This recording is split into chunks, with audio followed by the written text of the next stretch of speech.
们这学校的办学目标是许家印先生提出来的，振兴中国足球，培养足球明星。我们正在做一个前无古人的事情，因为我们正在探索一条新型足球学校的路子，跟传统足球学校不同。所谓新型足球学校，就是要按照孩子们的身心健康发展的规律、足球发展的规律、中国文化传统的一些规律，三者结合起来，走出一条中国这个竞技体育迅猛发展，举国体制，各地都办了体育学校，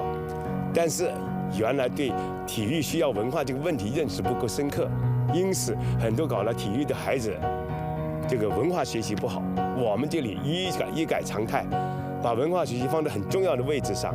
学生要在完成学业的基础上才进行足球训练的。我们这里总共有24个皇马俱乐部培训过的教练员常驻这里，我们的足球训练全面方位由他们负责。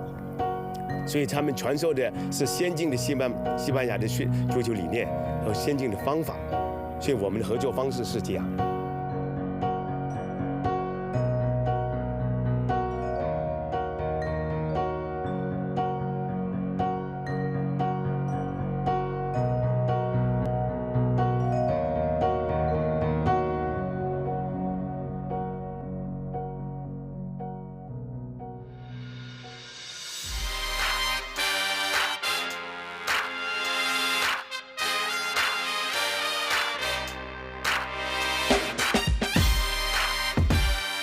Cómo enseñamos a los chicos chinos a jugar al fútbol aquí. Para nosotros algo fundamental del fútbol es que ellos piensen y tomen sus propias decisiones dentro del campo, y eso es lo que más hincapié hacemos para que ellos puedan desarrollar el fútbol parecido al nuestro. ¿Cómo se define el estilo de fútbol de España? Pues sobre todo un estilo en el que intentamos que haya mucha combinación de balón, el juego que sea muy combinativo, con muchos pases, buscando siempre profundidad, amplitud y sobre todo juego alegre, en el que, como he dicho antes, que es algo que hacemos, insisto, mucho hincapié, es el que el propio jugador pueda tomar sus decisiones, puesto que al final en el fútbol dan muchas circunstancias que desde un banquillo los propios entrenadores no podemos manejar. Entonces buscamos la forma de que el jugador sea lo suficientemente inteligente, esté lo suficientemente preparado para poder tomar sus propias decisiones.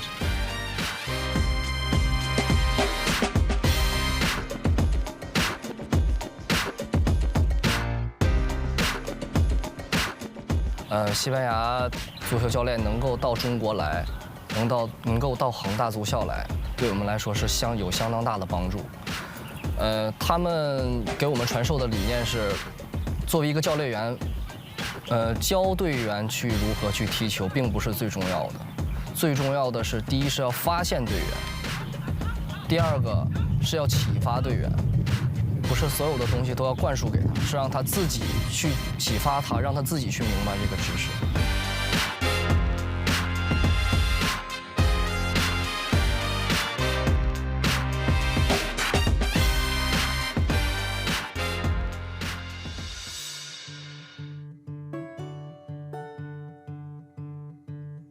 就是说，一个文化课老师想吸引孩子的话，首先你自己呢，得懂得这方面，因为是足校的老师嘛，所以在足球这方面呢，你首先你要了解，啊，从几岁开始就在看足球，啊，从81年的曾雪林带着中国男足折戟沉沙的时候就开始看，因此呢，在学习文化课时候呢，他呢就更用心。这一点呢，我想呢，可能是我自身呢，我觉得作为一个球迷来说是个优势。这的老师感觉就是说，他不是像以前的学校，就是感觉什么单单跟你讲文化学习，他很多时候会跟你讲文化和足球融合起来的跟你讲解，就是说把文化带入到足球的方面来跟你讲解，让你更加的有兴趣去听这门功课。我们学了8年级新增了一门课叫物理，这门物理可以在训练的时候帮助，你用脚踢足球的哪个部位，或者发力可以把球击到哪个部位多远，这可以帮助到足球。就是在这里，文化课是非常重要的。假如你文化课不行，你在这里也无法踢球，因为踢球是要靠脑子，而且你的学习提不上去的话，也不能出队打比赛或者之类的。我们的办学理念是培养2种人，一种是有文化底蕴的足球人，一种是有足球特长的文化人。告诉大家，不仅仅是为了足球才来我这个学校，你以足球为兴趣爱好来，最终文化分不差，回归社会，考大学回归社会。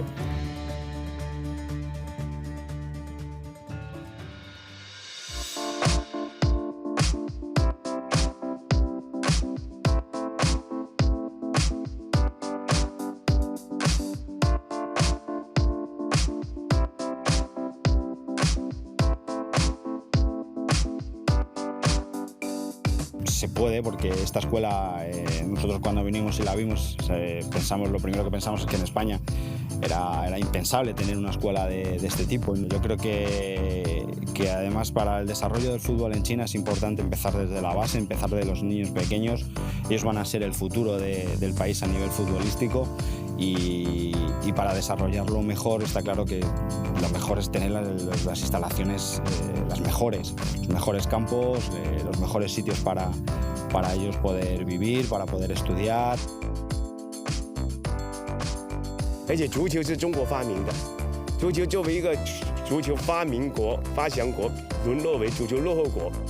对着全国人民的这个心情都是一种很不容易接受的现实。因此，要振兴中国足球成为了广大人民的呼声。所以，政府顺应民意，把足球上升为发展战略。在这种情况下呢，我们开展了校园足球，在全国各地开展校园足球，把足球当成体育项目，这个学校体育改革的一个突破点。通过校园足球开展，来提高广大学生的身体体质健康水平。在这个同时上，吸引更多青少年来热爱足球、参与足球。让我们去选拔一些苗子进行加工，千万不能够，这个一蹴而就，3天2头，这个就好像急功近利，这就是我们要经常告诫我们的。所以为这个事情，国家主席习近平提出，对足球人才的培养是个漫长的过程，我们要坚定不移的一步一步的走下去，千万不要为了迎合当前的一些小胜利、小成绩，让我们孩子急功近利、拔苗助长，这就是我感觉到最困难的地方。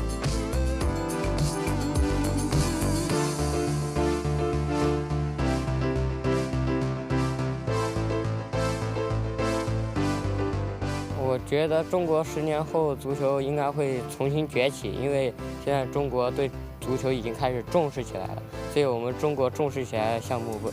是一定能崛起的。